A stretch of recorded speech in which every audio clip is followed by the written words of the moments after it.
On a avec le professeur émérite, qui est un de mes collègues de notre résident, monsieur El Hajj Hamri, professeur Zariahi, il est guest chez nous à l'US. Il est expert reconnu dans le domaine de l'analyse complexe de plusieurs variables et de la géométrie. Il est l'auteur de nombreuses publications dans des revues internationales, dans Acta Mathematica, publications scientifiques dans HES et Journal of American Mathematical Society. Il a reçu le prix Lecomte de l'Académie des sciences de Paris en 2020 et le prix PMS Monograph Award de la Société européenne de mathématiques en 2016. Le professeur Zariahi a débuté sa carrière comme professeur à l'Université Mohamed V avant 1986, comme la majorité d'ailleurs. Et puis, il a rejoint l'Université de Toulouse, où il a exercé en tant que professeur titulaire en 1990. Puis a terminé comme professeur de classe exceptionnelle jusqu'à sa retraite en 2020. Il est depuis professeur émérite à l'Université de Toulouse, membre de l'Institut de mathématiques de Toulouse, IMT ici. Il est membre invité chez nous à l'IAS. Il est depuis professeur émérite à l'Université de Toulouse, membre de l'Institut de mathématiques de Toulouse. Il a formé une douzaine de docteurs, dont une dizaine de Marocains qui sont professeurs dans diverses universités au Maroc. Il continue à entretenir une collaboration internationale avec plusieurs universités du Maroc, du Sénégal, du Vietnam et de l'Ouzbékistan. Alors, aujourd'hui, il va nous parler du plan complexe surface de Riemann, une excursion complexe en histoire de la géométrie. Professeur Zariahi, la parole est à vous. Je vous remercie pour cette présentation. Je remercie également toute l'équipe de l'IAS pour cette invitation. Je remercie en premier lieu mon collègue et ami Haj, qui est ici présent, comme président, et qui a suggéré mon nom pour cette invitation à l'initiative des membres de l'IAS. Donc je vous remercie tous ceux qui ont participé à faire de cette visite un séjour agréable. Et je suis vraiment heureux d'être ici parmi vous. J'espère que ce ne sera pas juste une visite éclair, que ça pourra se traduire par d'autres événements. Voilà, alors j'ai longtemps, j'ai discuté évidemment, j'ai bénéficié des conseils pour ce genre d'exposé, parce que je sais très bien que la majorité des gens ici présents ne sont pas mathématiciens, peut-être même pas scientifiques. Par conséquent, j'ai essayé de faire un effort pédagogique en essayant de présenter quelques idées. Ce qui est important, c'est les concepts, comment ils sont nés, comment ils ont évolué dans l'histoire. Je ne suis pas un expert de l'histoire des mathématiques. Je le dis tout de suite. Donc, ce que je vais dire peut paraître parfois approximatif, mais j'ai essayé d'être le plus fidèle possible. J'ai pu consulter. Alors, le plan complexe, le plan, ça évoque quelque chose de dimension 2. Un plan, c'est de dimension 2. Le plan de ce mur, le plan du tableau, étendu à l'infini, ça c'est de dimension 2. Et le mot complexe évoque des nombres. Alors, l'histoire des nombres est très compliquée et passionnante, mais des nombres qui sont bizarres parce qu'ils sont de dimension 2. Comment des nombres peuvent-ils être de dimension 2? Ils ont deux composantes, les nombres complexes. Pourtant, ce sont des nombres. Pourquoi? Parce qu'on peut les additionner. Ils se comportent comme des nombres, mais ils ont cette particularité. Et l'apport de la géométrie complexe, c'est d'en faire une dimension. Une dimension complexe. Ce sont des objets de dimension réelle 2, du point de vue complexe, parce qu'on y a ajouté une structure, on les a liés entre eux pour donner une seule dimension. Et évidemment, on ne les représente pas. Voilà, donc ça c'est pour l'introduction. Donc allons-y. Ça c'est le titre. Donc je propose une excursion. Alors une excursion, c'est une balade tranquille, sans contrainte, dans le monde de l'histoire. Alors, l'histoire ici complexe, complexe ne signifie pas compliqué. Ici, complexe, ça veut dire, comme j'ai expliqué tout à l'heure, il s'agit d'une visite réelle ludique, mais avec un zeste d'imagination. Imaginez ces nombres, ces concepts qui sont complexes, il faut les imaginer un petit peu. Donc, le matériel nécessaire pour une excursion, c'est plus du matériel habituel. J'aurai besoin d'une corde à 13 nœuds, espacée de 50 cm. Vous verrez pourquoi. Ensuite, j'aurai besoin d'un bâton de longueur égale à votre hauteur. Chacun doit se munir d'un bâton égal à sa hauteur. Facile. Ce sont les deux matériels essentiels. Et surtout, votre imagination. Découvrir un monde complexe pourvu d'une partie réelle et d'une partie imaginaire. J'explique en introduction. Voilà, vous êtes prêts? Prêtes? Allons-y.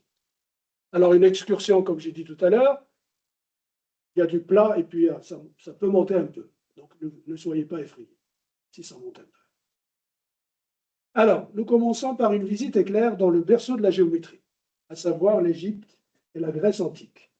Ça se situe vers moins 600, 600 ans avant notre ère, pour y découvrir les premières traces de la géométrie. Quelles sont ces traces?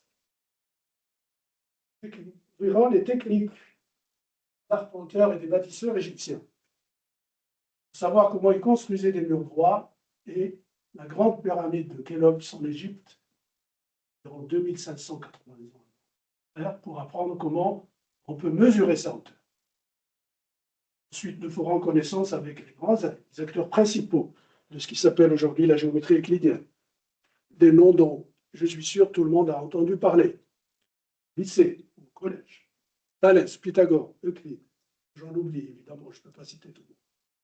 Ils présentent leur première découverte. Nous évoquerons quelques épisodes du premier traité mathématique vraiment de la géométrie euclidienne, qui s'appelle les éléments euclidiens. Il date de moins 300 ans avant notre ère, qui propose vraiment un traitement axiomatique et systématique de la géométrie au sens moderne. C'est le premier ouvrage qui donne des définitions, des théorèmes, des propositions. Vraiment. Nous mentionnerons les 5 postulats sur lesquels est fondée la géométrie euclidienne. Les postulats, ça veut dire c'est des vérités premières à partir desquelles on va développer, démontrer des choses, développer, démontrer, découvrir des propriétés. C'est le long. Et nous nous attarderons sur le postulat des parallèles, les 5e postulats, qui fut pendant plus de 2000 ans l'objet d'une controverse dans le milieu scientifique. J'expliquerai après ce que c'est. Cela nous conduira à la découverte des géométries dites non euclidiennes. Pendant 2000 ans, les gens pensaient qu'il y avait que la géométrie euclidienne.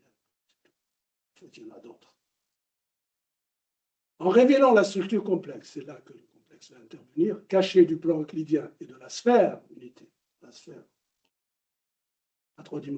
dans l'espace à 3 dimensions, nous introduirons ce que j'ai appelé les surfaces de Riemann qui figurent dans le titre. Donc là, ça grimpe un peu, mais on va essayer de faire ça en douceur. Alors, après un long cheminement, nous aboutissons à l'un des joyaux des mathématiques de la 19e, début 20e siècle, à savoir ce qu'on appelle le théorème d'uniformisation de Riemann, Koebe, Poincaré. Il y a aussi Klein, mais je ne l'ai pas mis parce que, voilà, il y a une contribution d'autres mathématiciens, évidemment. Voilà, ce théorème donne une classification de ces objets. Une fois qu'on a identifié une structure en mathématiques, on essaie de classifier, de comprendre combien il y en a.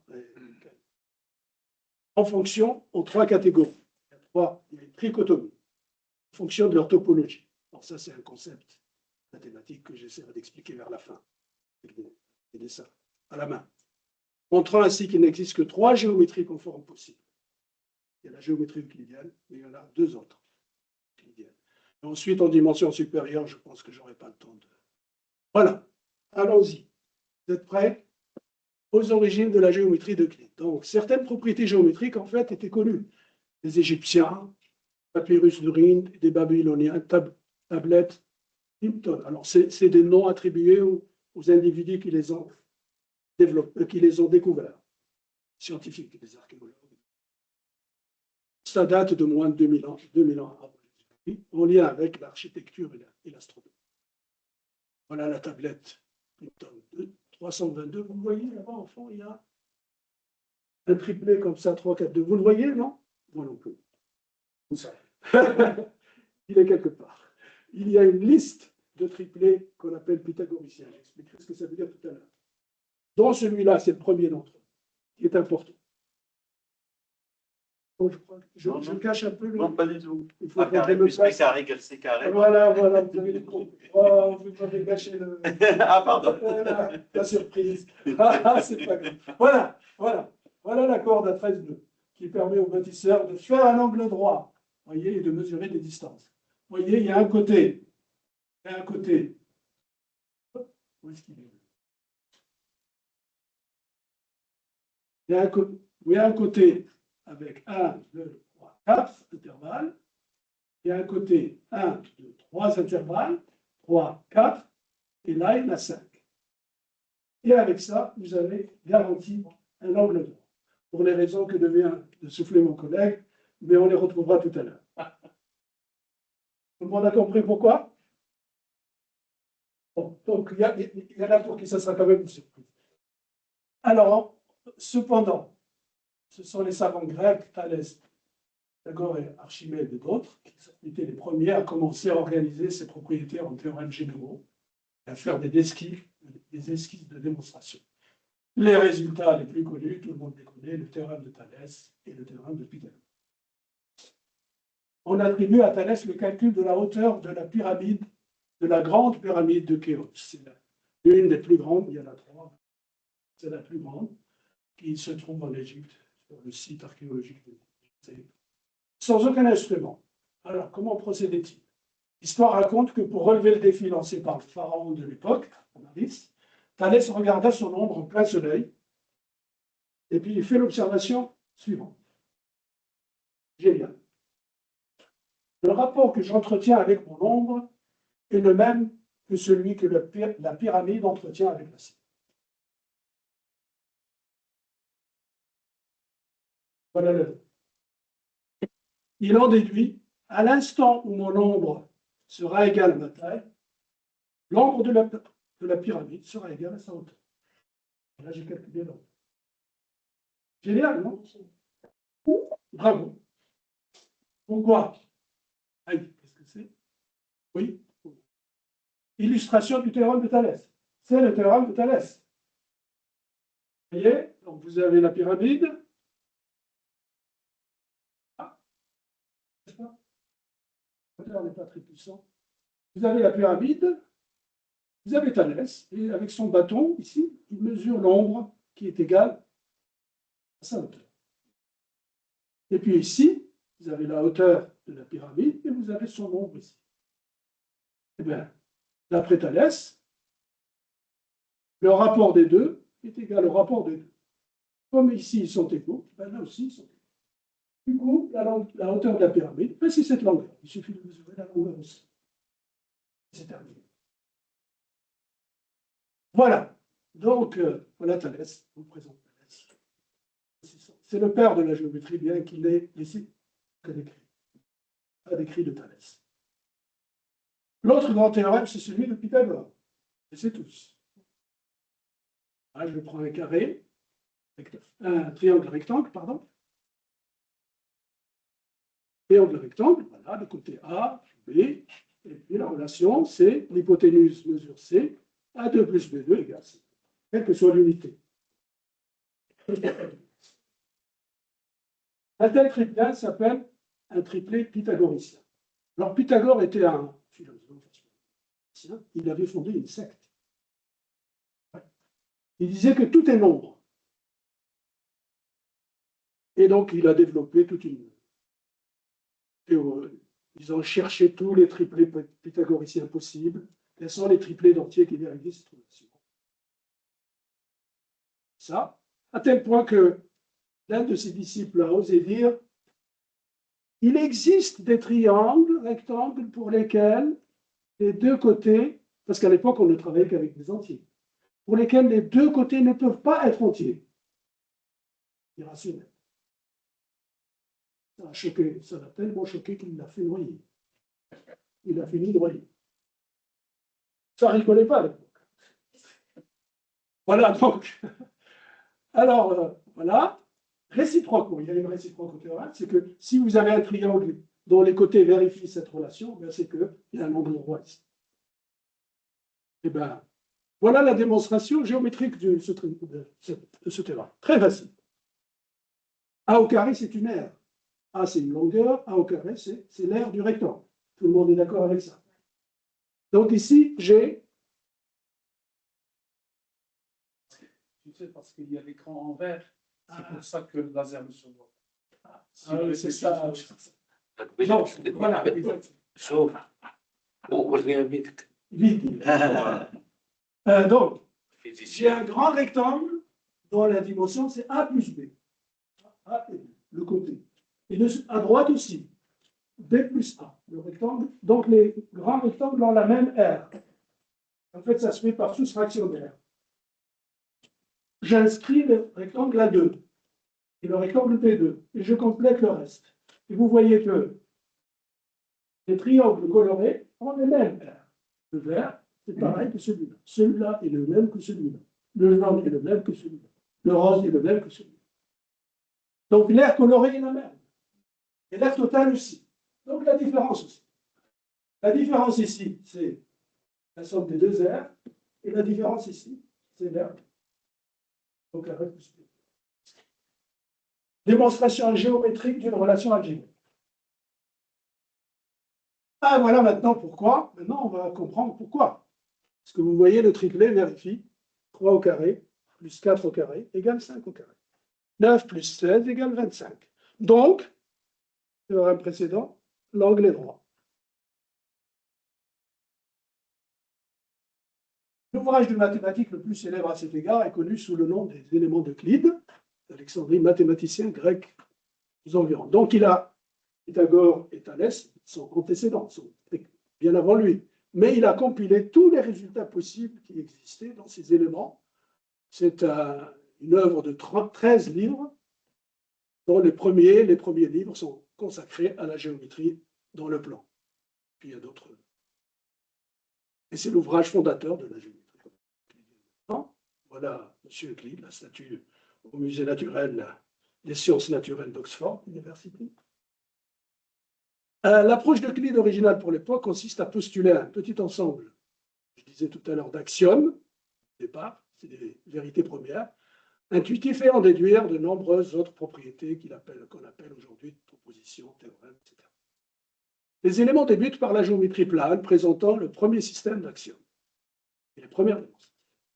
Euclide y définit les premières notions, sous forme de 23 définitions. Alors, je ne vais pas vous abreuver avec toutes les définitions, mais c'est intéressant de voir comment il définit. Un point est ce dont il n'y a aucune partie. Une ligne est une longueur sans largeur. Un angle plan est l'inclinaison mutuelle de deux lignes qui se touchent dans un plan et qui ne sont point placées dans la même direction. Bref, il y a tout un tas de propositions là. Ce sont des énoncés, une droite, des droites parallèles, celles qui ne se rencontrent pas, etc. Et tous ces énoncés sont conformes à l'intuition, et ça constitue en quelque sorte les termes du langage de la géométrie. Et ensuite, il y a les postulats. Premier postulat, il existe toujours une droite qui passe par deux points.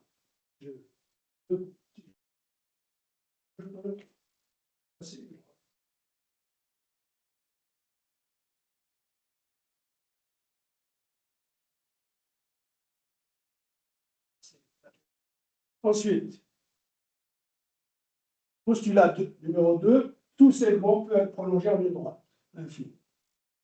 Postulat numéro 3, à partir d'un segment, je peux tracer un cercle dont il est le rayon. Tout ça est naturel. Tous les angles droits sont égaux.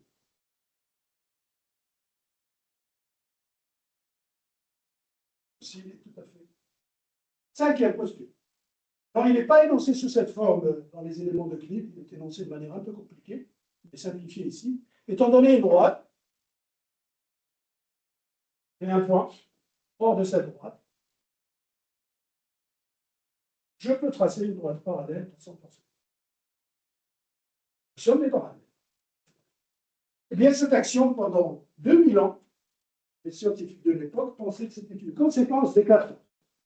Travailler dur pour essayer de le démontrer. Égard à celui qui contredit cette...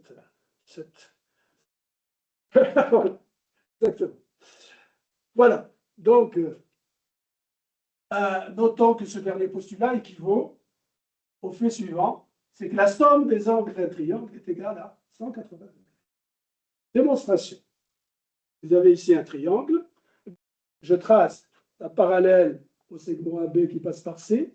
Et la géométrie euclidienne me dit que les angles colorés, bleu avec bleu, sont égaux, rouge avec rouge sont égaux. Et maintenant, je fais le compte. Vert plus rouge plus bleu, vert plus rouge plus bleu, c'est un angle plat. D'accord? Ça, c'est.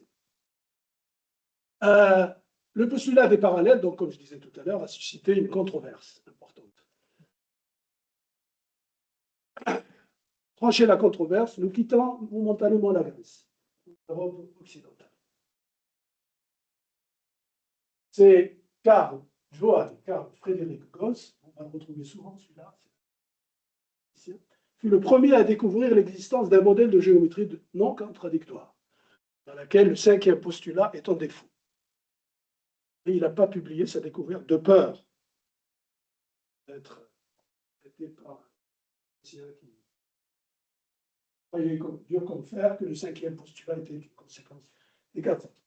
La vie était dure pour les mathématiques, les scientifiques à l'époque. Voilà Gauss de près, voilà Gauss de loin. C'est une statue dans son village natal. Ils ont de quoi être fiers. C'est le père fondateur du concept de géométrie non euclidienne. Indépendamment, János Bollier et Nicolas Lobachevsky arrivèrent à la même conclusion. Et eux, ils l'ont publié. Nicolas Lobachevsky l'a publié en 1826. Ils ont publié une première démonstration rigoureuse, et c'est pour ça qu'on a appelé cette géométrie la géométrie de Lobachevsky. Ici, Lobachevsky, un mathématicien russe. Gauss était un mathématicien allemand. János Bollier était un mathématicien hongrois. Voilà, c'est la naissance des géométries non euclidiennes, qui constitue un tournant vraiment capital dans l'histoire des mathématiques.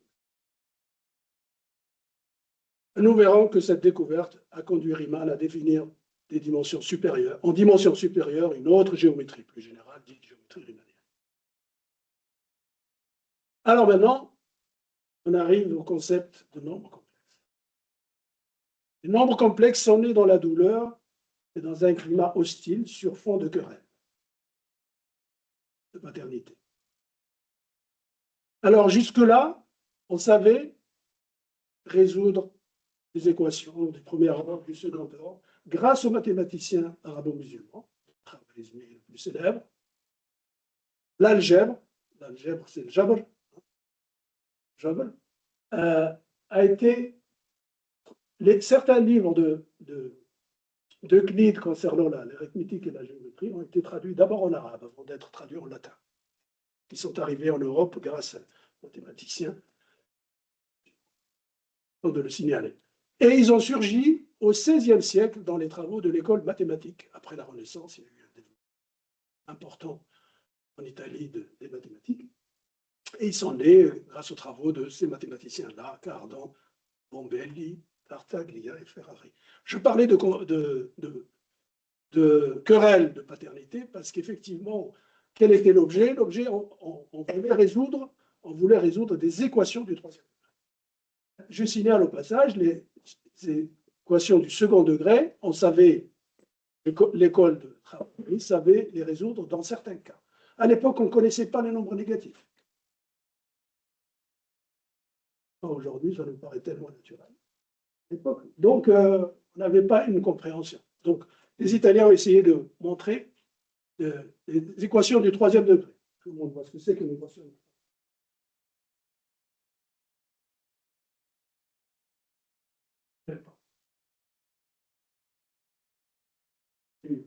Pas hasard. Exemple. Il y a des termes cubiques, il y a des termes carrés, puis il y a des termes linéaires. équation du troisième degré. Eh bien, une équation du troisième degré a toujours une racine réelle, parce que le degré est impair. Il y a une racine réelle. Et pour la trouver, la méthode formulée par les Italiens devait considérer des nombres dont le carré est négatif.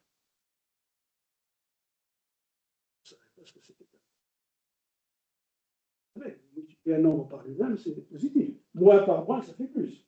Moins 1 par moins 1, ça fait plus 1.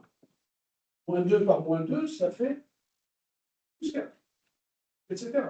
Le signe disparaît quand on élève au carré. Donc le carré d'un nombre réel est toujours positif.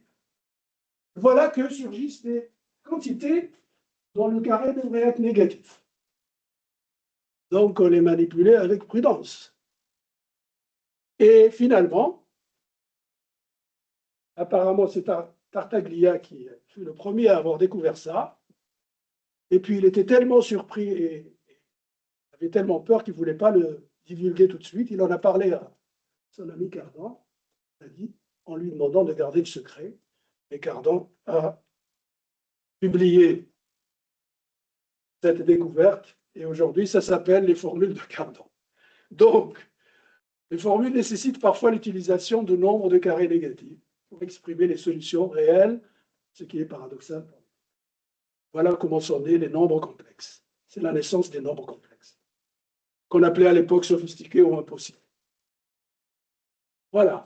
Durant près de 2 siècles, ces nombres furent regardés avec méfiance. Mais comme ils étaient intéressants et ils servaient en algèbre et en calcul infinitésimal, on a fini par les adopter. Et c'est Euler, le premier, qui a finalement légitimé les nombres complexes et qui a introduit cette notation I pour la racine des nombres complexes.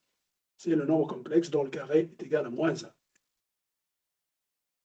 Voilà, il a aussi introduit d'autres nombres qu'on appelle le nombre d'Euler, ce n'est pas très important. Il est à l'origine de l'exponentielle complexe et de la géométrie, le logarithme complexe. Il a développé la trigonométrie, que vous connaissez. Voilà, Euler. Et durant la moitié du XIXe siècle, se succèdent les tentatives de légitimation des nombres complexes, comme représentant d'une plan structure algébrique définie par des courbes. Cependant, leur utilité dans l'algèbre et l'analyse, et même en physique, on en fait des objets importants. Donc, à partir de là, on a considéré qu'il fallait. Alors, l'interprétation géométrique de nombres complexes, comme je disais tout à l'heure, un nombre complexe, c'est bidimensionnel, au sens réel. Donc, par analogie avec les nombres réels, vous pouvez représenter les nombres réels par une droite. Vous avez l'origine qui est 0, et puis vous avez tous les nombres positifs sur cette droite. Et puis les nombres négatifs. C'est la représentation géométrique des nombres réels. Maintenant, on a la même représentation pour les nombres complexes. Mais il faut se placer en dimension 2, parce qu'un nombre complexe est de nature bidimensionnelle.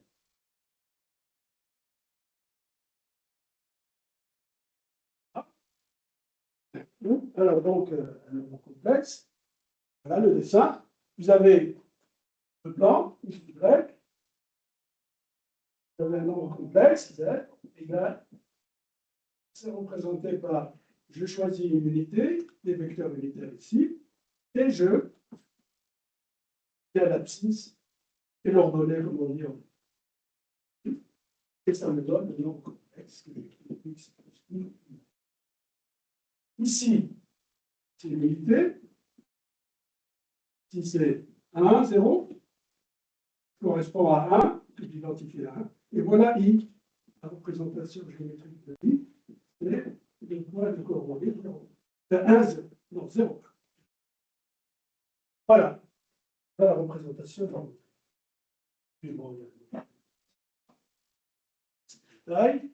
cette représentation du plan est introduite par Jean-Robert Arnaud, qui est un médecin suisse, et on l'appelle le plan d'Arnaud, mais c'est plutôt le plan complexe.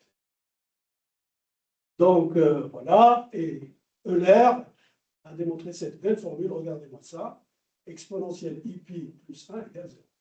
Une formule qui, dans une relation entre l'arithmétique, l'analyse, la géométrie. Et et c'est de là aussi qu'est né relation entre l'exponentielle, donc la cosinus et le sinus peuvent être sous forme exponentielle. Cette écriture est fondamentale en physique, la transforme de Fourier, le montre, etc. C'est une... Et le nombre de pi, voilà, coordonnées complexes. Voilà donc les nombres complexes, représentation géométrique des nombres complexes. Donc c'est des couple de nombres réels, mais reliés par cette relation. Mais Gauss, encore lui, et Cauchy, qui ont la touche finale, en développant toute une notion, on peut regarder les nombres complexes comme des transformations conformes. Parce que c'est une transformation conforme, c'est un concept fondamental.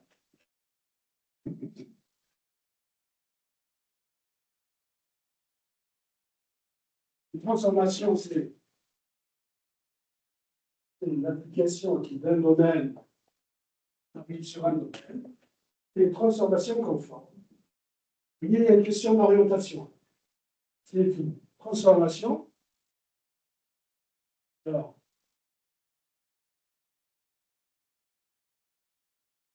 conserve les angles. Les angles orientés sont les mêmes. Transformation conforme, c'est une transformation. Une transformation générale, elle déforme en général les angles. Transformation conforme, elle conserve les angles et l'orientation.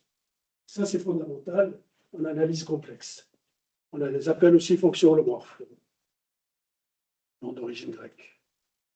Voilà, tout nombre complexe peut être considéré comme, vous voyez, il y a l'argument et puis le module, etc. Maintenant, j'en arrive à la géométrie sphérique. Maintenant, on quitte le plan, on se place dans l'espace à 3 dimensions. Dans notre espace à 3 dimensions, et on regarde la sphère, elle a une certaine équation, peu importe, et il s'avère que cette sphère, comme elle est dans le plan, ben, elle hérite de la structure euclidienne du plan, de l'espace, là, dimension.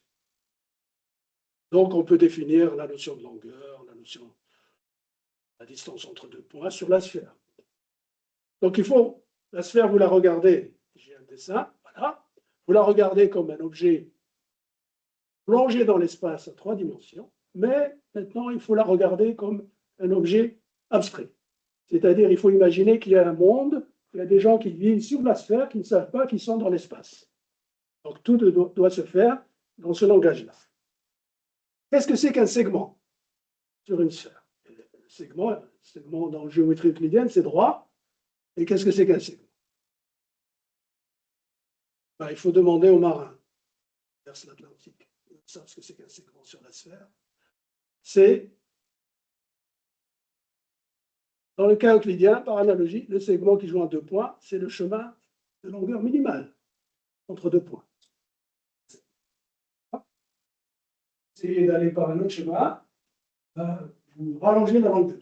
Eh bien, on va adopter la même définition. On appelle ça en mathématiques une géodésique. C'est-à-dire le chemin, en restant sur la sphère, le chemin le plus court entre 2 points. Ben, le voilà. Entre les points P et Q. Et vous tracez le grand cercle qui passe, c'est-à-dire le cercle centré au même point que la sphère. Il y a plein de cercles qui passent là. Et il n'y en a qu'un, qui est le grand cercle, centré qui a le même rayon que la sphère. Et vous prenez l'arc le plus petit. Il y en a 2, il y en a celui-là qui est plus haut, et celui-là. Et c'est ça, le segment, le chemin le plus haut. Voilà. Et la droite, une droite, ben, c'est un chemin qu'on prolonge autant qu'on peut. Donc une droite, c'est un cercle, un grand cercle.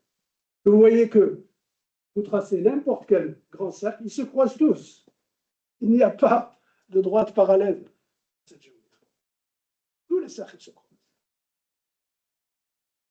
Donc voilà déjà une contradiction, une chose qui ne vérifie pas le postulat, de manière triviale, le postulat. Mais ce que cherchaient les mathématiciens, c'est en fait une géométrie qui est à l'inverse de la géométrie euclidienne, c'est-à-dire par un point hors d'une droite, il passe une infinité de droites parallèles. C'est ça. Donc ça ne vérifie pas ce champ. C'est une autre géométrie qu'on va découvrir. Voyez, dans la sphère, le théorème de Pythagore n'est pas vrai. Je peux tracer des triangles. Alors qu'est-ce que c'est qu'un triangle? Je prends 3 points et je trace les géodésiques qui joignent les deux points, comme en cas euclidien, les segments qui joignent les deux points. Les segments ici sont des arcs de grands cercles. Voilà. Vous voyez, vous pouvez avoir deux angles droits. Donc, la somme des angles peut aller jusqu'à 180. Au-delà de 180 degrés, jusqu'à 360 degrés. Donc, c'est la géométrie. Maintenant, regardons un triangle sphérique. Qu'est-ce que c'est qu'un triangle sphérique? Pareil, je prends 3 points et je les relie par les géodésiques, par les arcs de grands cercles qui passent par ces 2 points. J'obtiens un triangle, qu'on appelle le triangle sphérique. Et je regarde la somme des angles. La somme des angles est plus grande que pi. En géométrie euclidienne, la somme des angles, c'est 180 degrés. C'est plus en radian. Et bien là, elle est plus grande. Et la différence, l'excès angulaire, comme on dit, est en fait mesuré par l'aire de ce triangle. Donc c'est strictement positif. Et puis, alors c'est presque 180 degrés si le triangle est suffisamment petit. Mais c'est différent. Voilà donc une manifestation. La géométrie sphérique est un modèle de géométrie dans lequel les droites ne sont jamais parallèles et où l'espace présente en tout point une courbure positive. C'est la notion de courbure qui explique cet excès de... Voilà. Maintenant, nous arrivons à la sphère de Riemann. Alors, je veux expliquer ce que c'est que la sphère de Riemann. Là, ça monte un peu. Prendre son souffle, avoir un coup de gorgée d'eau, et pour aller plus loin. Écoutez, parce qu'en parlant...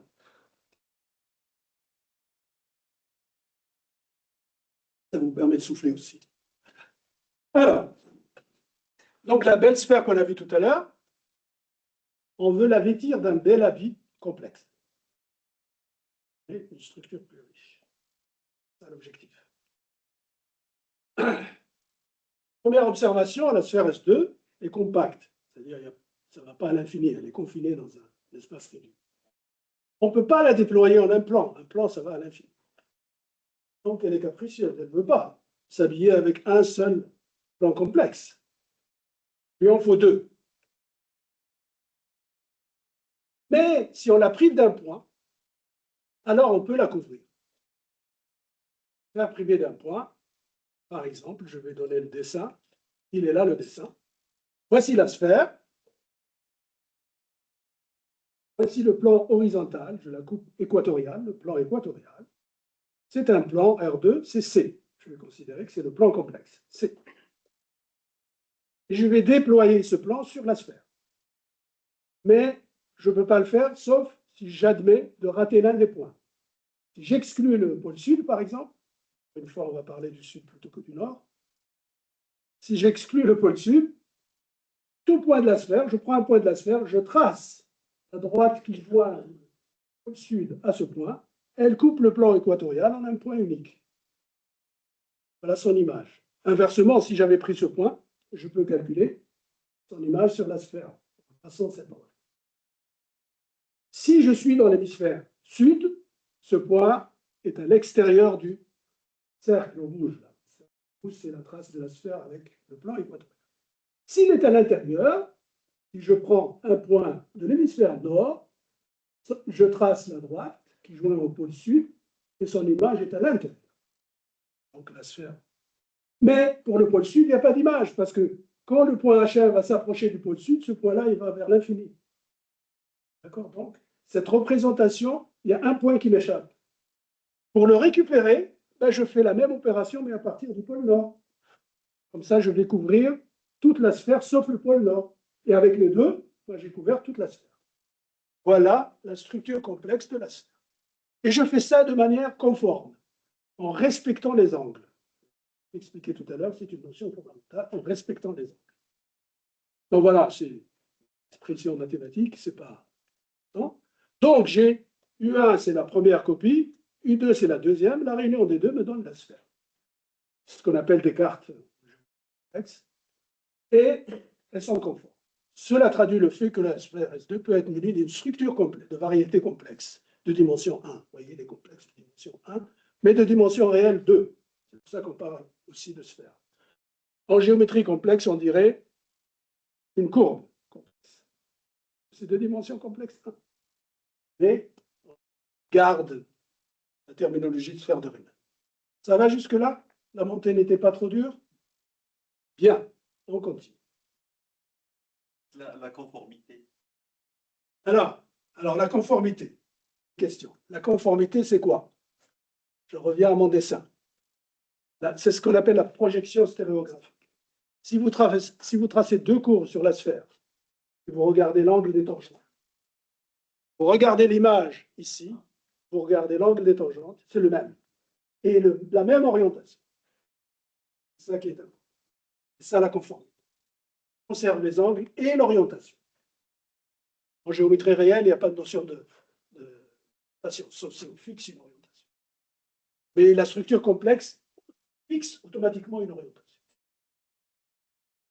Voilà. Donc, voilà, il faut des cartes compatibles. Maintenant, donc voilà la géométrie sphérique avec cette structure complexe supplémentaire. Maintenant, nous abordons la géométrie, l'autre géométrie. J'ai dit qu'il y en avait deux, la géométrie non euclidienne. La deuxième, c'est la géométrie hyperbolique. Nommée auparavant géométrie de Lobachevsky, comme j'ai expliqué au début. C'est une géométrie non euclidienne vérifiant les quatre axiomes, mais pas le cinquième. Lobachevsky, mathématicien russe. Il est remplacé par le postulat selon lequel, par un point extérieur à une droite, passent plusieurs droites parallèles. Il en existe une infinité. Voilà. Le modèle. Alors, qu'est-ce que c'est que les droites dans ce modèle? Voilà le modèle, c'est un hyperboloïde, ce qu'on appelle une pseudosphère. C'est une sphère pour une métrique. Voilà les droites dans ce modèle. Ce sont les. Voilà, hein, joignent les bords. Vous voyez bien que si j'en fixe une, pour un point à l'extérieur, ben, je peux en tracer une infinité qui passe par ce point, qui sont parallèles, qui ne croisent pas à droite fixée. Voilà. Donc, c'est un modèle qui est en trois dimensions. Voilà Henri Poincaré qui va intervenir et jouer un rôle important. L'idole de Nabil Haj. Le voici, Henri Poincaré. 1854, né en 1854, mort en 1912. Il a donné un modèle moins intuitif, a priori, mais plus adapté du point de vue de la réalité. C'est la représentation du disque unité. Ce disque peut être muni d'une métrique conforme, encore, qui respecte les angles, qu'on appelle la métrique de Poincaré, mais c'est moins évident. Mais le modèle, les droites dans ce modèle, voici le modèle, c'est un disque de rayon 1, et les droites, ce sont en fait soit, je ne l'ai pas tracé ici, soit des droites qui passent par le centre, central, soit des arcs de cercle qui rencontrent le cercle, le bord du disque, de manière orthogonale. Là, pour démontrer ça, il faut faire des mathématiques. Il faut travailler, il faut faire des calculs. Hein. Ça ne saute pas aux yeux. Hein. Sur l'hyperboloïde, c'est plus évident, disons, intuitif, comme sur la sphère, mais là, il y a quand même du travail. Voilà, et ici, la somme des angles est inférieure à 180 degrés. Tout à l'heure, elle était supérieure sur la sphère. Là, maintenant, elle est inférieure. Voilà un triangle hyperbolique. Qu'est-ce que c'est qu'un triangle? Comme on a dit, je prends 3 points et je les joins par le chemin le plus court. Géodésique. Géodésique, on a dit que c'était de demi-cercle. Orthogonaux. Et voilà ici. Et vous voyez bien, à vue d'œil, que la somme des 3 angles est plus petite qu'un angle droit, qu'un angle plat. Plus petite. Et là, le défaut angulaire, vous voyez, tout à l'heure, sur la sphère, le défaut angulaire, c'était un excès angulaire. La différence est positive. C'est dû au fait que c'est positivement courbé. Tandis qu'ici, le défaut, c'est un défaut angulaire. C'est négatif. La différence est négative. C'est dû au caractère, regardez l'hyperbole, comme une selle de cheval. Il y a des directions où ça descend, il y a des directions où ça monte. La courbure, selon les directions, change. Donc la courbure est négative ici. Je n'ai pas défini ce que c'était la courbure. J'espère que j'aurai le temps. Alors, donc voilà, nous avons mis en évidence 3 modèles de géométrie différents. Le plan complexe, modèle de géométrie euclidienne dans laquelle la somme des angles d'un triangle est égale à pi, un angle plat, et la courbure est nulle. Ce point. Tout point. La sphère de Riemann, qui est un modèle de la géométrie sphérique, dans lequel la somme des mesures des angles d'un triangle sphérique est supérieure à pi, à 180 degrés, la courbure là est positive. Et enfin, le disque de Poincaré, qui est le modèle de la géométrie hyperbolique, dans laquelle la somme des angles est plus petite que 180 degrés, la courbure est négative. Donc, vous voyez, courbure nulle, courbure positive, courbure négative. Il y a une trichotomie.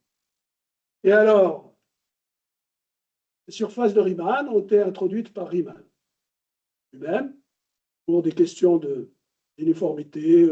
Quand on veut résoudre des équations complexes, on s'aperçoit qu'il y a plusieurs racines et il faut donner un sens à ces racines, etc. Je ne vais pas insister, voilà notre ami Riemann, grand géomètre allemand, et surface de Riemann. Alors, je ne vais pas donner la définition. C'est comme pour la sphère. Vous voyez, pour la sphère, il a fallu 2 copies, forme de C, pour la couvrir. Ben là, une sphère de Riemann abstraite, il faut plusieurs copies, peut-être pas du plan tout entier, mais peut-être des morceaux plus petits, pour les mettre en puzzle et constituer cet objet qui est la sphère, qui est une surface de Riemann abstraite. On va avoir des exemples tout à l'heure. D'accord? Donc, il y a une structure complexe. Alors oui, à ta question, la conformité, j'ai parlé de mesure d'angle dans toutes ces métriques.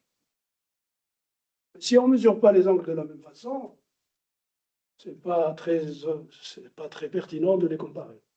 En fait, dans toutes ces métriques, localement, elles sont conformes à la métrique euclidienne. Donc, c'est les mêmes mesures d'angle. Les distances varient, les angles sont mesurés exactement de la même façon. Donc, c'est pertinent de comparer les mesures des angles. Donc, voilà, donc, admettons ce que c'est qu'une surface de Riemann. Voilà, c'est en fait un recollement de plusieurs copies. Vous voyez, je prends plusieurs copies de domaine, je les recolle ici, et je fais attention de bien coller ça pour que ça soit conforme. C'est ça. Ah, donc, nous avons déjà rencontré des exemples, le plan C, la surface de Riemann, qui est un recollement de 2 copies de C, le disque de Poincaré, c'est un domaine de C, donc il n'y a rien à faire. Ce sont des exemples fondamentaux qui jouent un rôle essentiel en analyse complexe. Observation, ces modèles sont tous distincts du point de vue de l'analyse complexe, en ce sens qu'ils ne sont pas conformément équivalents. On ne peut pas transformer l'un en l'autre de façon conforme. Le plan C, pour la sphère, c'est compact, comme j'ai dit tout à l'heure. Le plan C n'est pas compact, il y a des points à l'infini. Le disque, lui, il est confiné, mais il a un bord. Donc la sphère n'a pas de bord. Donc ce sont 3 modèles différents, en ce sens-là. Pourquoi C et non pas R carré? Mais parce qu'il me faut la structure complexe pour parler de conformité. Je veux un isomorphisme conforme. On l'a défini dans R2. R2 tout seul, non. Il faut une orientation. Il faut fixer une orientation dans R2 et ça vous donne une structure complexe. Voilà. Il faut le I. I2 égale moins 1. C'est important. C'est ça qui donne la structure d'orientation et la structure complexe. Voilà. Donc voilà. Les surfaces de Riemann constituent un laboratoire. Plusieurs demandes et mathématiques sont à l'œuvre. Géométrie algébrique, l'analyse complexe, la géométrie différentielle, la topologie algébrique, et les EDP, et j'en passe. Vraiment, c'est un objet central. Tous les cours de master en général de géométrie commencent par sphère de Riemann, parce que là-dessus, vous avez toutes les notions de mathématiques qui sont réunies. Donnons d'autres exemples. Voici un exemple qu'on appelle un tore. Une chambre à air. Une chambre à air, et des chambres à air, c'est un tore. Et une surface de Riemann. Alors, comment j'ai écrit la notion mathématique? Ça ne vous parle pas beaucoup, vous allez voir. Pour la construire, comment je fais? Je prends un carré, un rectangle. Rectangle, je fais le papier.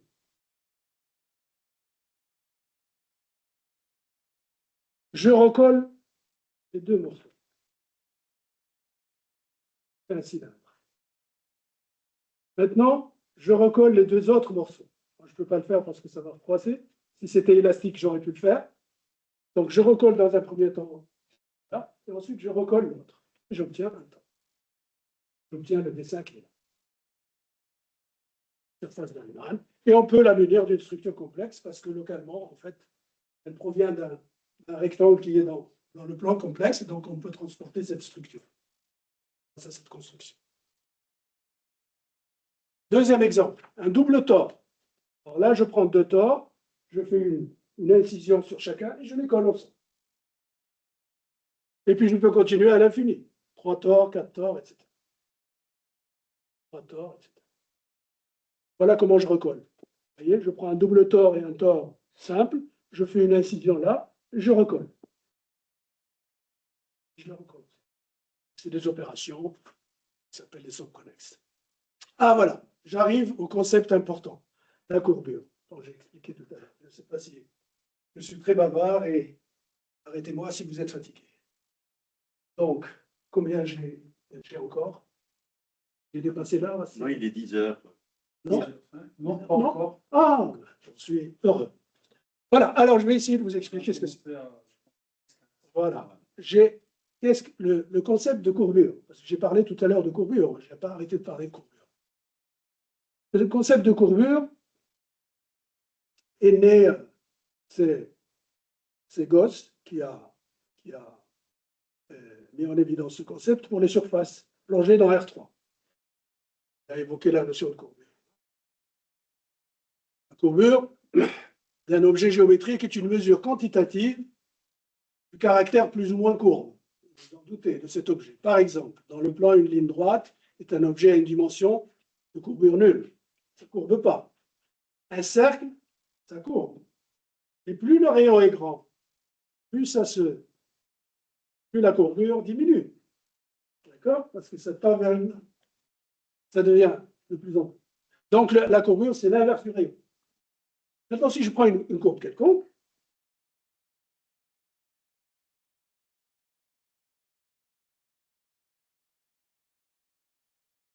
eh bien, je prends un point, je regarde quel est le cercle qui épouse le mieux la courbe. Et son rayon, l'inverse de son rayon, ça sera la courbure en ce point. Hein? Tout le monde comprend ça. Parfait. Donc voilà. Et dans l'espace euclidien usuel, un plan est un objet de, etc. Donc de courbure positive, une selle de cheval et de courbure négative. Bon, ça monte et d'autres comme ça. Voilà. Donc le cercle le plus proche en ce point. Pour une surface parmi toutes les courbes. Maintenant, je regarde une surface. Et là, j'ai parlé d'objets de dimension 1. Je regarde les surfaces, on a un point, je regarde toutes les courbes qui partent de ce point. Alors, et elles ont toutes des courbures en un point. Il y en a une qui aura une courbure maximale, et l'autre qui aura une courbure. C'est la courbure principale. Et on fait leur produit. Je dirais pourquoi le produit. Moi, je fais le produit, il dit voilà la courbure. Il faut faire la moyenne. Ça donne une autre courbure. Courbure moyenne. Mais un résultat remarquable de Gauss démontre que la courbure est en fait un objet intrinsèque. Je viens de la définir en référence à l'espace dans lequel se trouve la surface. Remarquable. Théorème egregium en latin, ça veut dire théorème remarquable, qui dit la chose suivante. La courbure de Gauss d'une surface de l'espace ne dépend pas de la façon dont celle-ci est plongée dans l'espace. Alors j'ai traduit en français, je n'ai pas écrit en maths. Ça veut dire quoi? Par exemple, le fait qu'une sphère ordinaire soit une surface à courbure positive constante est complètement indépendant du fait que nous voyons habituellement cette sphère comme étant plongée dans notre espace. La courbure de cette sphère pourrait très bien être mesurée par des êtres intelligents bidimensionnels vivant sur la sphère, qui ne savent pas qu'ils sont dans un...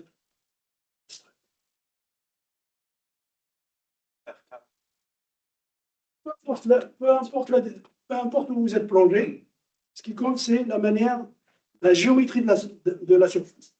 La manière dont vous mesurez les longueurs, les angles sur la surface. Pas en référence à un quelconque espace.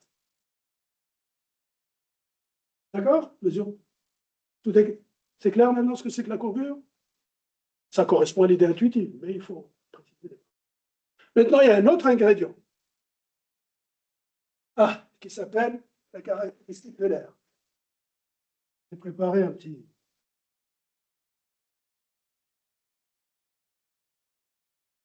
objet. C'est un cube.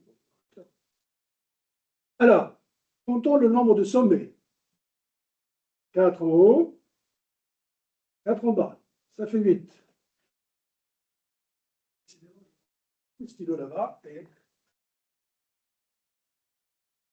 Donc, vous êtes d'accord? Il y a 8 sommets.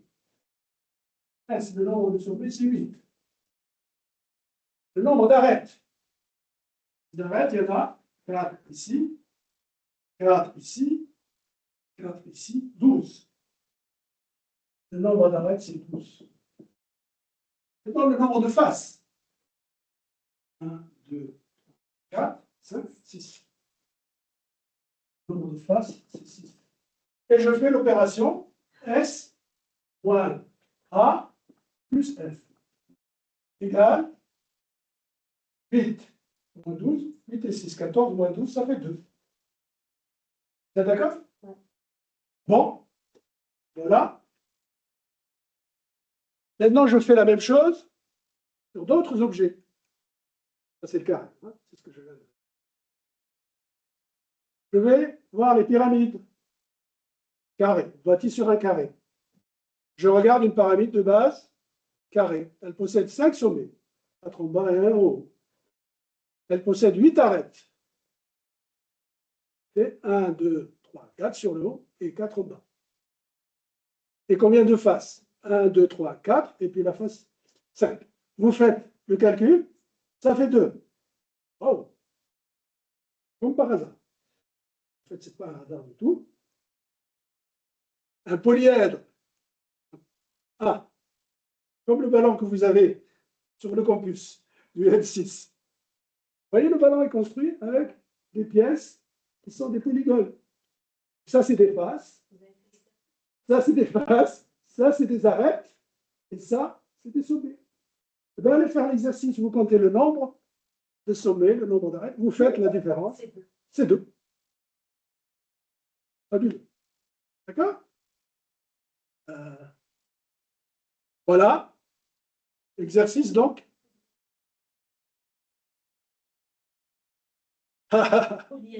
Polyèdre. C'est ça. Quelle est la caractéristique de ce qu'on appelle la caractéristique de l'air? C'est 2. Comme tout. Alors, il y a un théorème de l'air.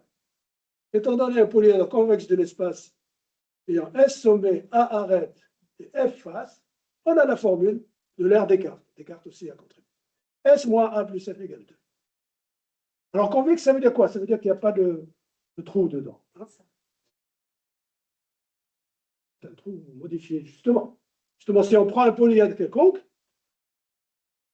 ce n'est pas 2, mais c'est autre chose. Et ce qui est fabuleux, c'est que c'est un invariant. Ça ne dépend pas de la façon dont vous le découpez. Par exemple, ce rectangle, je peux introduire de nouvelles faces en coupant ici, en 2. Je rajoute une face, il y a une arête. Et comme il y a un signe moins, ça s'annule. Et je peux faire ça autant que je veux, ça ne changera pas. Ça ne changera pas. C'est lié à la dimension? Non. Si, là c'est polyèdre, c'est dimension de 2. Oui, oui. Polyèdre de dimension 2. Oui. Là, on est dans les surfaces, c'est-à-dire des objets de dimension 2, réel 2. Donc voilà, on appelle ça. Maintenant, je prends un polyèdre quelconque, qui n'est pas forcément convexe. Cette quantité peut prendre des valeurs différentes. Pourquoi on l'appelle la caractéristique de l'air? Parce qu'elle ne dépend que de l'objet, elle ne dépend pas de la décomposition. En phase, sommet, vous pouvez faire d'autres décompositions, c'est toujours le même nombre. Il n'est pas égal à 2 pour le moment, dans le cas général. Voilà. Maintenant, pour une surface, qu'est-ce que je fais pour une surface? Eh bien, pour une surface, il faut, comme la sphère, comme le ballon de tout à l'heure, je le découpe en petits morceaux. Hein? en cellules, on appelle ça des cellules. Alors, les sommets, ce sont les points, les cellules de dimension 0, hein, les points. Les sommets, ce sont les cellules de dimension 1.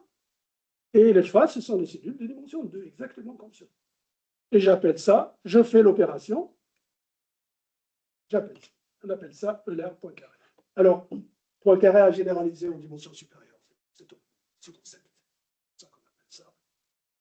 Cycle d'Euler point carré. Le fait remarquable, c'est que cette formule est indépendante de la décomposition en cellules. Première information. En plus, vous pouvez déformer votre objet sans le déchirer. Ça ne change pas. Vous pouvez déformer votre ballon comme vous voulez, refaire une décomposition, vous obtiendrez toujours la même chose. J'ai compris les sommets et les arêtes Les- dans une surface qui est sphérique, par exemple. Oui, vous la décomposez en petits. Les sommets, c'est les points. Les sommets, c'est les. C'est-à-dire, je trace des. Oui, voilà. Je Je trace. trace des polyèdres convexes dessus. Oui, c'est ça. Je trace des petits. Je la décompose en petits polyèdres. Ah, d'accord. Je compte les sommets, les points, je compte les arêtes, comme sur le ballon de tout à l'heure. Exactement pareil. C'est la bonne illustration. Mais je peux le faire sur n'importe quelle surface compacte. Qu'il soit convexe ou pas. Oui, oui, oui. Oui, je peux le faire. Oui, oui. Ça s'appelle un invariant topologique. C'est-à-dire qu'il ne dépend pas de la. Vous déformez l'objet, vous gardez le même. D'accord? Ça va jusque-là? Bon. Pour la sphère, par exemple, on peut faire l'exercice, la caractéristique, c'est 2 également. Pourquoi? Ben, la sphère, comme vous le voyez tout à l'heure, c'est homéomorphe au carré. C'est la même chose que le carré du point de vue topologique. Je peux déformer la sphère en un carré sans la déchirer.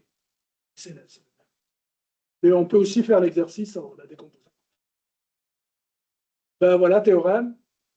Maintenant, il y a une relation entre la courbure et la caractéristique. Remarquable théorème de Gauss-Bonnet. C'est que si vous calculez, alors kappa c'est la courbure, pi c'est la caractéristique. Si vous calculez la courbure totale de la surface, c'est 2π fois la caractéristique. Autrement dit, si la courbure est constante, vous trouvez ici la courbure fois l'air est égale à 2π fois pi. La courbure a le même signe que la caractéristique de l'air. La caractéristique de l'air vous renseigne sur le signe de la courbure. Vous regardez la constante de l'air, vous savez que c'est courbure positive, ça ne peut pas être une sphère. Si elle est nulle, c'est un plan. Si elle est négative, ça. Et c'est en fait ça. Ah oui. Vous voyez là, dans ce théorème, la courbure de Gauss totale d'une surface compacte est 2π fois la constante. Si vous déformez la surface, vous pouvez changer les courbures. Mais vous ne changez pas la caractéristique.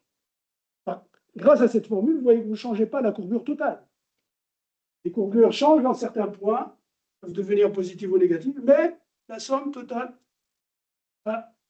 est constante. C'est un invariant topologique. Il y a un autre invariant topologique, c'est le genre.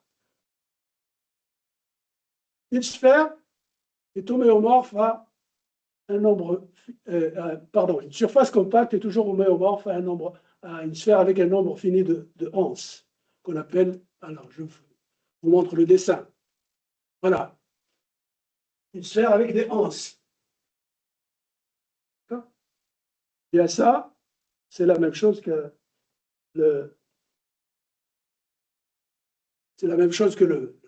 Donc il y a une notion de genre.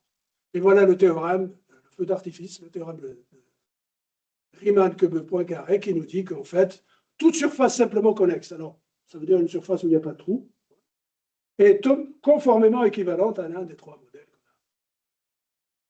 Il n'y a que ça comme géométrie. Il y a 3 géométries possibles sur une surface. Et pour détecter la géométrie, il suffit de regarder la constante de l'air. Je vais m'arrêter. Merci beaucoup.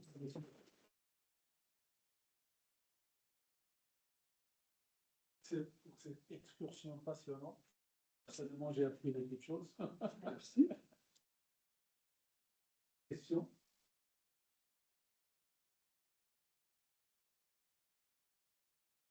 Alors, moi, juste un commentaire.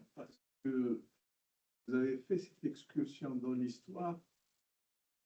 Je ne sais pas s'il y a, parce que ça remonte à quelques années, on avait reçu à l'université Qadaiya de Jbar, vous connaissez L'historien, bien sûr. l'historien politique. Et il avait, je me rappelle, présenté un travail, notamment sur en coordonnées sphériques, sur une géométrie où il nous a demandé de démontrer une formule. La formule, c'était la formule qui permet d'orienter le mihrab dans les mosquées. Il semble que beaucoup de mosquées ne sont pas bien orientées, sont rares parce que la formule est complète. Mais ce n'est pas pour cette question d'orientation. C'était la formule qui nous a un petit peu, on dit, titillé notre curiosité. Et c'est des travaux qui étaient faits à Marrakech. Des travaux qui étaient faits à Marrakech, à l'université de Ben Youssef, l'université Ben Youssef de Marrakech, où il y a beaucoup, d'ailleurs, Ahmed Jabbar, il se ressourçait beaucoup. Il a fait beaucoup de visites à l'université de Ben Youssef. Et là, j'ai fait un peu un parallèle avec la géométrie riemannienne, parce que vous êtes passé de l'époque grecque à l'époque du 19e siècle. Est-ce qu'il n'y avait pas de contribution des Arabes? Parce que ces travaux étaient faits normalement après la chute de Grenade. Vous savez qu'après la chute de Grenade, il y avait beaucoup de mathématiciens qui sont venus à Marrakech parce qu'ils se sont sauvés de Grenade, de l'Espagne, de l'Andalousie. Et d'ailleurs, d'après l'historien Ahmed Jabbar,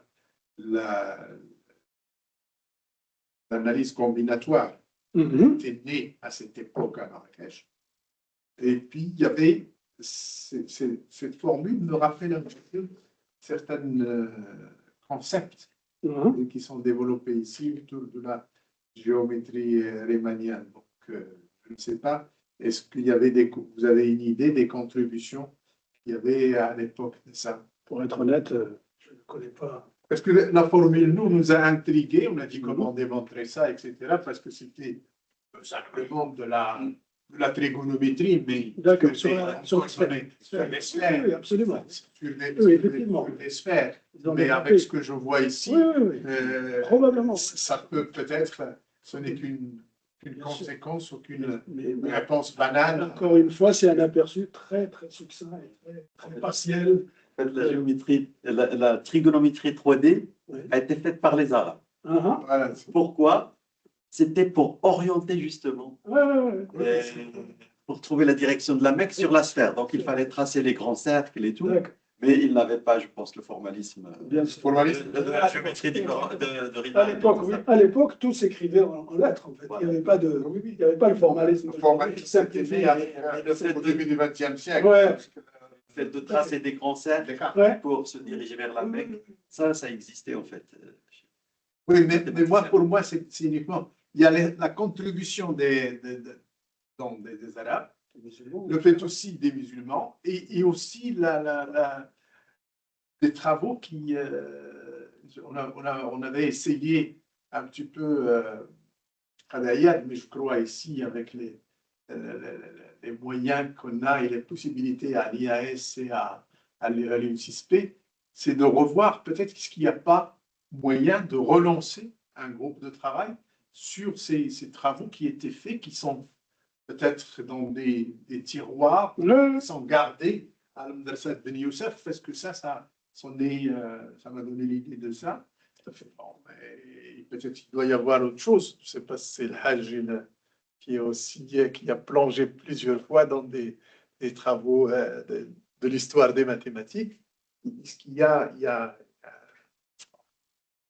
parce que vraiment, ça, j'ai toujours gardé la formule, et là, je vois avec ce que vous avez présenté. Donc, Si vous avez Si vous retrouvez l'endroit où cette formule existe, ça m'intéresse. Je vais peut-être essayer de Je vais reposer la question à... Trigonométrie.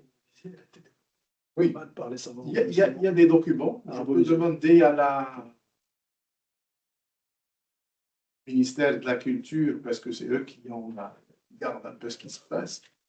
On peut regarder comment on peut avoir accès à la documentation qui est peut-être gardée à l'Université de Vilnius. Et ça peut peut-être dire qu'il y avait des travaux sur la géométrie riemannienne, sans que la nomme géométrie riemannienne à l'époque. Je suis malade. J'espère me tromper dans ce que je dis, mais je suis presque sûr que les mathématiciens arabes n'avaient pas la possibilité d'arriver là. C'est de la géométrie euclidienne. Voilà, c'est ça. Et la géométrie euclidienne, pour moi, les meilleurs dans le domaine, c'est les frères Banu Moussa. Et donc, ils ne sont pas allés loin. Et cette géométrie, quand même, il est vraiment du 9e siècle. Ouais, C'est vraiment du 9e siècle. Il y a Proscadine, tout à l'heure, Gauss. Donc, il l'a trouvé. Il n'a pas osé la publier. Oui. Et il l'a donné comme sujet de thèse à Riemann. Parce que Riemann est un élève élève de Gauss. Absolument. Et donc, c'était dans la thèse de Riemann. Et ça s'est développé. Alors, là où je trouvais que c'était un point vraiment très important, et que normalement, initialement, on devrait faire ça, et après, il y a une orientation, l'IAS, j'ai fait des maths, on peut démontrer que l'école italienne, surtout là, le XVIe siècle, les travaux sur l'équation de des troisième degré, c'est la continuité des Arabes, de l'algèbre arabe. D'accord? Donc, parce que les Arabes, ils ont réussi à résoudre l'équation de second degré avec les radicaux, et les gens cherchaient une formule pour l'équation de degré 3. Et ils n'ont pas réussi. Géométrique. Ils avaient proposé une solution géométrique comme les intersections de coniques. Alors, ça, on va l'appeler géométrie algébrique. C'est bien dit par radicaux. Ouais. Par radicaux. C'est pas la même chose. D'accord. Et donc, jusqu'au 15e siècle, il y a le fameux livre de Pacioli. C'est un excellent livre. Alors, Pacioli, il a écrit noir, blanc sur noir, noir sur blanc, qu'il est impossible de résoudre cette équation. Et il avait Del Ferro, c'est ça ce que tu n'as pas écrit, il vient d'ajouter Del Ferro, parce que c'est le premier. C'est lui qu'on appelait Ferrari. Là, c'est pas le même. C'est pas le même? Del Ferro, c'est un prof à Bologne. Et donc, c'est le premier qui a réussi à résoudre l'équation x au cube plus px égale q. Oui, c'est ça. D'accord. Mais parce que pour eux, à l'époque, x au carré plus px égale q, ce n'était pas x au carré plus px plus. D'accord. C'est le premier. Ensuite, il y avait Tartaglia. Et ensuite, il y avait Cardano.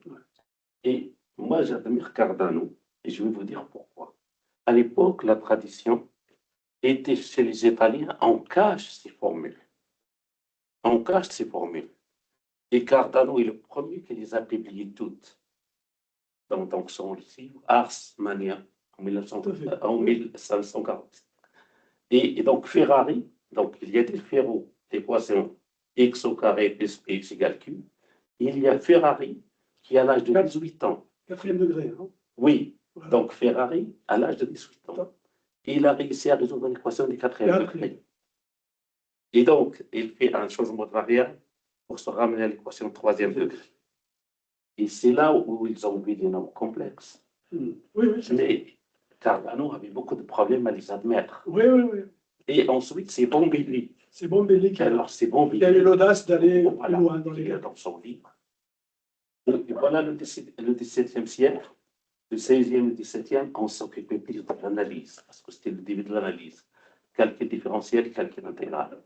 Les nombres complexes, on est revenu à partir du XVIIIe.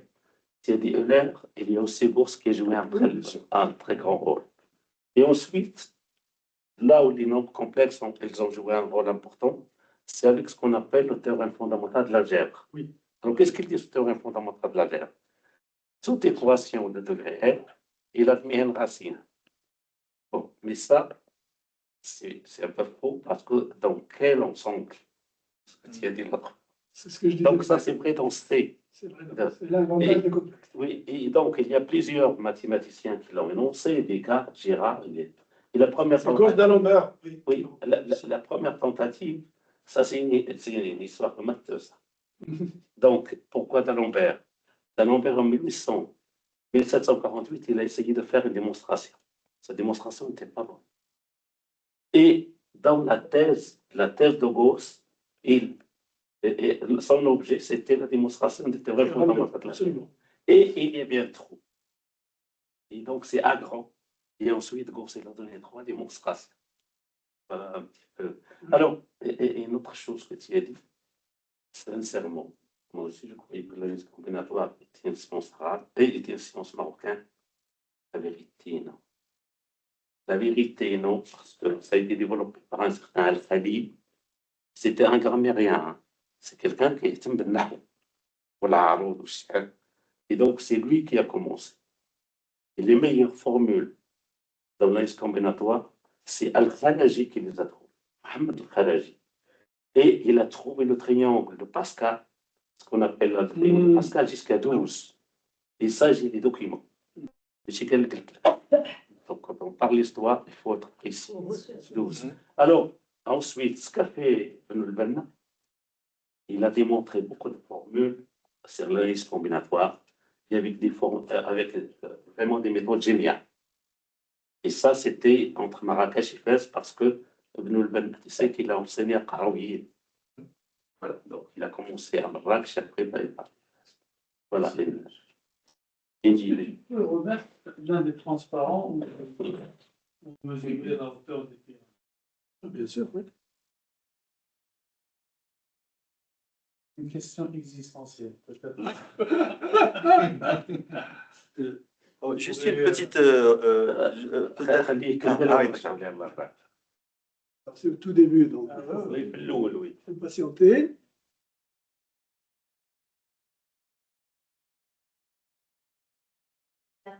La manière avec vous avez fait ça. Je suis heureux de l'entendre, j'ai fait beaucoup d'efforts. J'espère qu'ils ont été concluants. Ça me fait plaisir d'entendre ça. Beaucoup, De manière très claire, arriver principalement. Donc, vous avez compris les 30%? Oui. Alors ça va. L'objectif est atteint. C'était au tout début, mais je ne sais pas comment on passe au début sans revenir. Il n'y a pas moyen. C'est pas grave, mais on y est presque. On y est presque. Voilà. Voilà. Thalès. Regardez cette image. Ça ne vous inspire pas?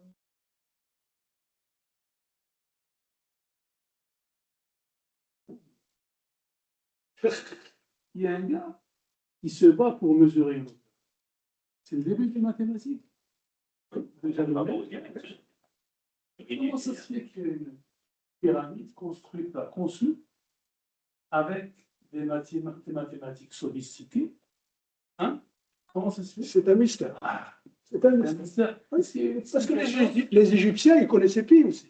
Pour moi, maintenant, ce transparent peut dire que les mathématiques ont commencé ici. Oui. Mais ce n'est pas possible. Parce que, hein, il existait déjà les mathématiques de conception des pyramides, des postes de loin, à mesure d'une hauteur. Et même la précision, elle est supérieure à celle d'un laser. Il y a 2 faces inclinées. Une face est dit, quand vous regardez de près, sous le soleil, ce n'est pas une seule face, c'est 2 faces inclinées. Ouais, bah, ça dépend comment le soleil est orienté. C'est qu'il y a beaucoup d'intuition. Quand on fait construction, industrie, dans tous les domaines, bon, un scientifique ou un scientifique ne sont pas forts, c'est l'intuition. Donc, pas mal de fois, on intuit, ça marche, et on comprend après. On ne sait pas pourquoi sur place. On comprend après. Mais il y a besoin que tu fais des choses de façon intuitive qui peut s'avérer géniale après. C'est ça, la nature humaine. Parce que même ce que tu as dit l'autre fois quand tu as parlé d'Auguste Comte, les antinaturels, comment on les trouve? Et tout le monde les trouve. Et il y a le fameux. belle histoire, hein. Oui, une belle histoire. Naturel, Il y a oui. Chronoker. Kronecker a dit, exactement. Voilà, Dieu a créé les nombres entiers. Le reste est l'œuvre de l'homme. ça, c'est le 18e. Exactement. Donc, il fallait. Mais c'est vrai, c'est ça, c'est l'intuition L'intuition. humaine, elle est vraiment géniale. Et l'intelligence. Et beaucoup de choses qu'on le comprend après. On donne une justification après. Les gens, pour construire cette pyramide, ils ont dû mesurer les hauteurs, mesurer les hauteurs. L'architecte a dû faire des plans. Absolument. Il y avait une insulte. Pas un immeuble. Lui, eux, ils sont restés des milliers d'années sur Terre. Donc, il y a quelque chose derrière. La notion de plan est très tardive, parce que même les cathédrales ont été construites sans plan.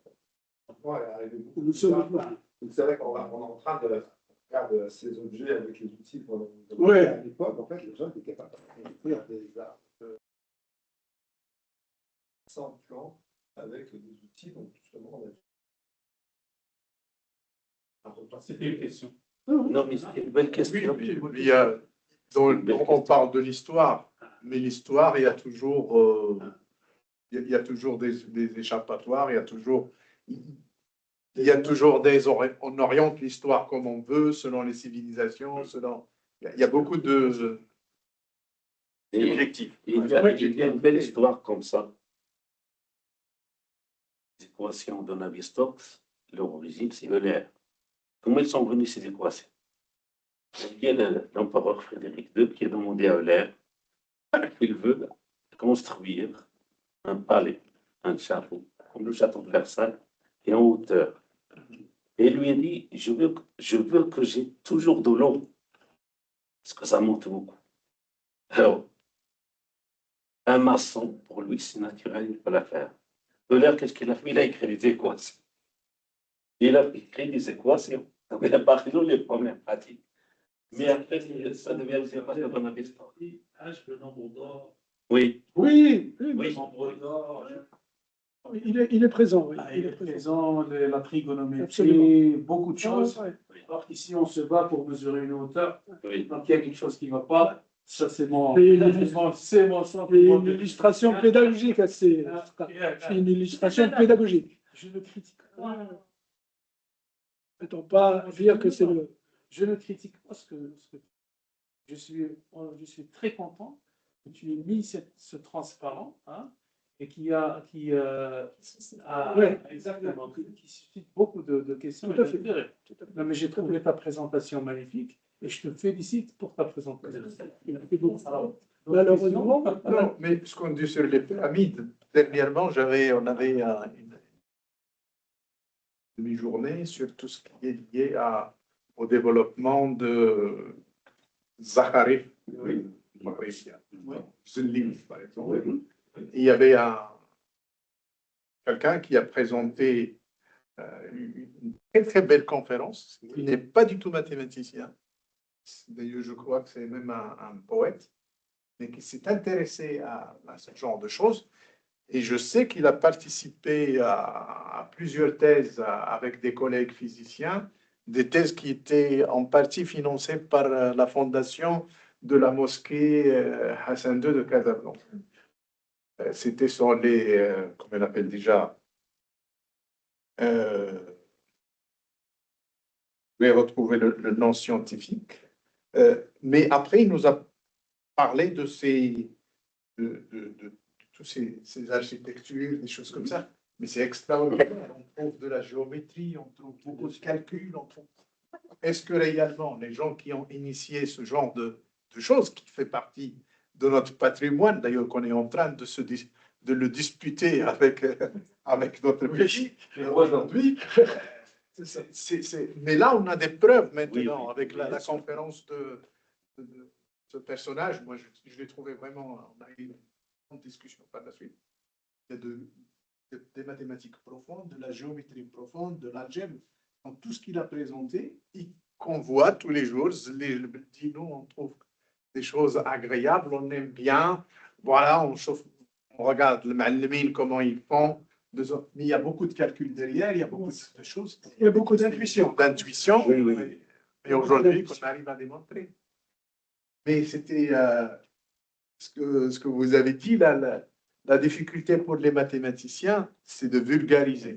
C'est comme la musique, c'est beau à entendre, mais pour la déchiffrer, pour essayer de l'écrire, c'est très compliqué. Mais les maths aussi, c'est intéressant. C'est pour moi la base de beaucoup de sciences aujourd'hui.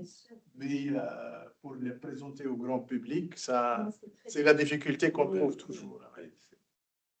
Professeur On Zeria, a réussi à nous faire voyager à travers le temps et à comprendre. Bien sûr. ça, très bien, on le remercie. Merci beaucoup.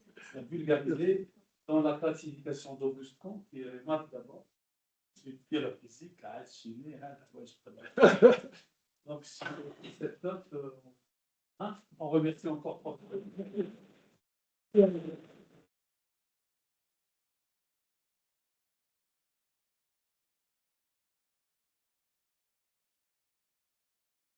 Ah oui.